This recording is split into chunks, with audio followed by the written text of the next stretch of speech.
Hi ಎಲ್ಲರಿಗೂ. ನಮ್ಮೂರಿನ ದೇವಿಯ ಜಾತ್ರೆ ಇತ್ತೀಚೆಗಷ್ಟೇ ಬಹಳ ವಿಜೃಂಭಣೆಯಿಂದ ನಡೆಯಿತು. 3 ದಿನದ ವಾರ್ಷಿಕ ಜಾತ್ರೆ ಮುಗಿದಿದ್ದೇ ಗೊತ್ತಾಗಿಲ್ಲ. ವಿವಿಧ ರೀತಿಯ ತಾಂತ್ರಿಕ, ವೈದಿಕ ಹಾಗೂ ಸಾಂಸ್ಕೃತಿಕ ಕಾರ್ಯಕ್ರಮಗಳು ನಡೆದಿದ್ದವು. ಎಲ್ಲಾನು ಪೂರ್ತಿಯಾಗಿ ವಿಡಿಯೋ ಮಾಡಿಲ್ಲ, ಒಂದ್ ಸ್ವಲ್ಪ ಮಾಡಿದ್ದೀನಷ್ಟೇ, ಅದನ್ನೇ ಹಾಕ್ತಿದ್ದೀನಿ.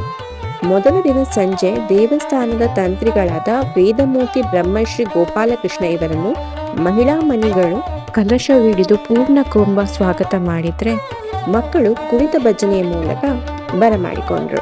ನಂತರ ದೇವಳದಲ್ಲಿ ಹಲವು ತಾಂತ್ರಿಕ ವಿಧಾನಗಳು, ಶುದ್ಧಿ ಕಾರ್ಯಗಳು ನಡೆದವು. ನಂತರ ಸಾಂಸ್ಕೃತಿಕ ಕಾರ್ಯಕ್ರಮ ಇತ್ತು. ಬಹಳ ಸೊಗಸಾಗಿತ್ತು.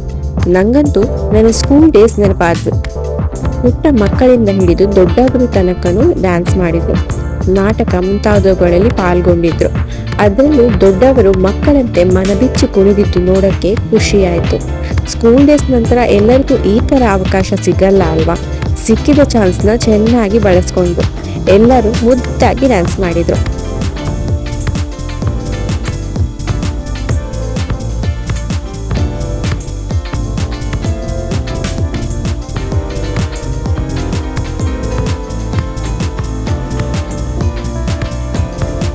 ಸಾಂಸ್ಕೃತಿಕ ಕಾರ್ಯಕ್ರಮದ ನಂತರ ಸಾಮೂಹಿಕ ಪ್ರಾರ್ಥನೆಯ ಜೊತೆಗೆ ಮಹಾಪೂಜೆ ಮತ್ತು ಅನ್ನ ಸಂತರ್ಪಣೆ ನಡೆಯಿತು. ಮರುದಿನ ಬೆಳಗ್ಗೆ ಗಣಪತಿ ಹೋಮ, ನಾಗತಂಬಿಲ, ಕಲಶಾಭಿಷೇಕ, ಕಲಶ ಪೂಜೆ, ದುರ್ಗಾ ಹೋಮ ಮುಂತಾದ ಹಲವು ದೇವತಾ ಕಾರ್ಯಗಳು ನಡೆದವು.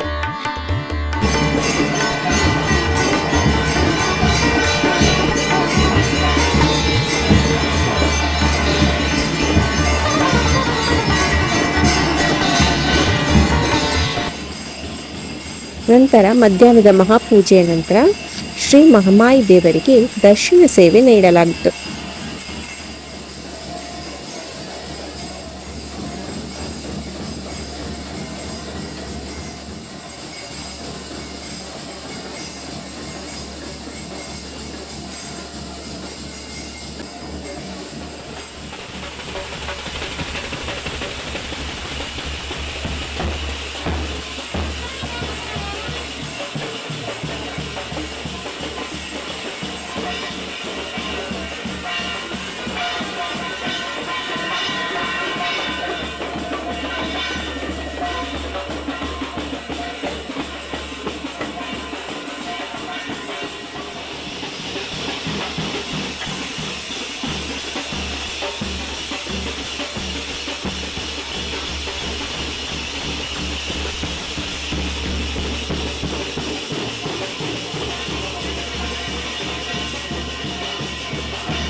ನಂತರ ಪ್ರಸಾದ ವಿತರಣೆ ಹಾಗೂ ಅನ್ನ ಸಂತರ್ಪಣೆ ನಡೆಯಿತು. ಅಂದು ರಾತ್ರಿ ಸಾಮೂಹಿಕ ರಾಶಿ ಪೂಜೆ ನಡೆಯಿತು. ನಂತರ ಪ್ರಸಾದ ವಿತರಣೆ ಹಾಗೂ ಅನ್ನ ಸಂತರ್ಪಣೆ ಕೂಡ ನಡೆಯಿತು. ಆ ಬಳಿಕ ಶಾರದಾ ಆರ್ಟ್ಸ್ ತಂಡದ ಐಸಿಡಿ ಕಲಾವಿದರು ಮಂಜೇಶ್ವರ ಇವರಿಂದ ಜೈ ಬಜರಂಗ ಬಲಿ ತುಳು ಸಾಮಾಜಿಕ ನೀತಿಬೋಧಕ ನಾಟಕ ಪ್ರದರ್ಶನ ಇಟ್ಟಿದ್ರು. ಒಳ್ಳೆ ಕತೆ, ಎಲ್ಲರೂ ಚೆನ್ನಾಗಿ ಅಭಿನಯಿಸಿದ್ರು. ಅದರಲ್ಲೂ ರವಿ ರಾಮಕುಂಜ ಅವರ ಕಾಮಿಡಿಗಂತೂ ಎಲ್ಲರೂ ಮನಬಿಚ್ಚಿ ನಗಡಿದ್ರು. ಮರುದಿನ ಮಧ್ಯಾಹ್ನ ಮಹಾಪೂಜೆ, ತೀರ್ಥ ಪ್ರಸಾದ, ಅನ್ನ ಸಂತರ್ಪಣೆ ಇತ್ತು. ರಾತ್ರಿ ಮಹಮಾಯಿ ದೇವಸ್ಥಾನದ ಹಾಗೂ ಹತ್ತಿರದ 2 ದೇವಸ್ಥಾನದ ಮಕ್ಕಳ ತಂಡದಿಂದ ಕುಣಿತ ಭಜನೆ ಇತ್ತು. ಜನವೋ ಜನ, ಸುಮಾರು 2,000 ಆಗ್ಬೋದು ಜನ. ನಮಗೂ ಕುತ್ಕೊಳ್ಳೋಕೆ ಹಿಂದೆ ಜಾಗ ಸಿಕ್ಕಿದ್ದು, ಹಾಗಾಗಿ ಸ್ಕ್ರೀನ್ನಲ್ಲೇ ನೋಡೋಕೆ ಆಗಿದ್ದು.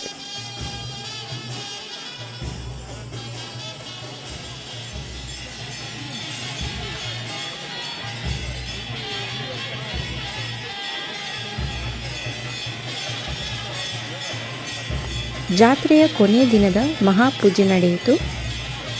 ನಂತರ ಗುಮ್ಮಟೆ ನೃತ್ಯ. ಗುಮ್ಮಟೆ ಹೊಡೆಯುತ್ತಾ ಲಾಗೇಲು ಮರಾಠಿ ಪದಗಳನ್ನು ಹೇಳಲಾಗುತ್ತದೆ. ಜೊತೆಗೆ ದೊಂದಿ ಸೇವೆ.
ಒಟ್ಟು 7 ಸುತ್ತಿನ ನಂತರ ದೇವರಿಗೆ ಮತ್ತೆ ದರ್ಶನ ಸೇವೆ ನಡೆಯುತ್ತದೆ. ಮೊಬೈಲಲ್ಲಿ ಸ್ವಲ್ಪ ಪ್ರಾಬ್ಲಮ್ ಇದ್ದ ಕಾರಣ ಈ ವಿಡಿಯೋ ಸ್ವಲ್ಪ ತಡವಾಗಿ ಹಾಕ್ತಿದ್ದೀನಿ. ಆ್ಯಕ್ಚುಲಿ ಸ್ವಲ್ಪ ಅಲ್ಲ, ತುಂಬಾ ತಡ ಆಯಿತು. ಆಲ್ಮೋಸ್ಟ್ 1 ಮಂತ್ ಆಯಿತು. ಜಾತ್ರೆ ನಡೆದಿದ್ದು ಫೆಬ್ರವರಿ 22, 23, 24ರಂದು.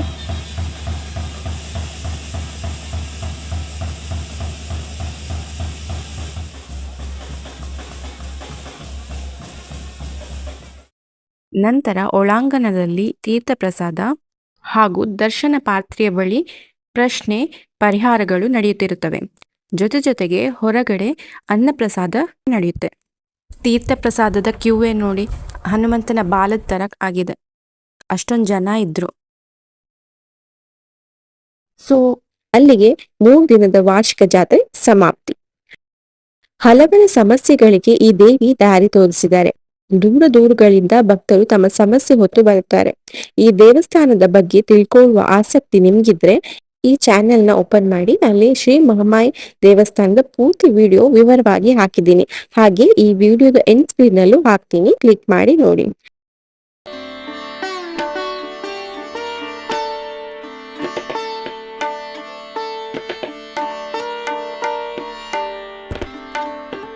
ಫಸ್ಟ್ ಟೈಮ್ ಈ ಚಾನೆಲ್ ನೋಡ್ತಿದ್ರೆ ಪ್ಲೀಸ್ ಸಬ್ಸ್ಕ್ರೈಬ್ ಮಾಡಿ. ವಿಡಿಯೋ ಇಷ್ಟ ಆಗಿದ್ರೆ ಲೈಕ್ ಮಾಡಿ. ಮುಂದಿನ ವಿಡಿಯೋದಲ್ಲಿ ಸಿಗ್ತೀನಿ. Thank you.